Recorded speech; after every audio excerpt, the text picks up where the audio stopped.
My responsibility at the time that the towers fell was to coordinate ham radio operators to provide communications from Red Cross headquarters into Ground Zero, and then also to provide communications between Red Cross headquarters and the shelters. The shelters were set up largely in school gymnasiums, which at that time had no communication. During a disaster, whether it's a man-made disaster like the attack or a natural disaster like a hurricane, telephone systems get overloaded. They're rendered inoperable.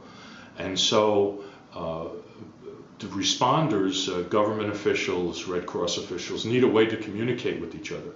The ham radio operators, who are very, would you say, self-sufficient, they have their own equipment, they have their own antennas, they're very, very good at setting up networks. Any big event where the communications is near next to impossible, the ham radio operators step in. They pretty much know just to show up. It's wonderful.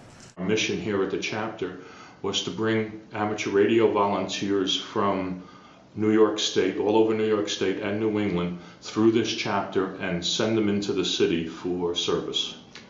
And so that the chapter always had communications with all of their people who were out in the field, we would shadow them with a radio operator. They committed to a good month that they were still, going back and forth into the city and providing communications. I think the resource of ham radio operators is tremendous. I think it's almost underrated today because we are so connected.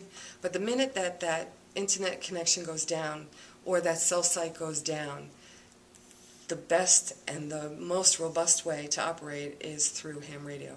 That's why we keep amateur radio operators trained and ready to respond to provide that essential communications in the first hours after a disaster.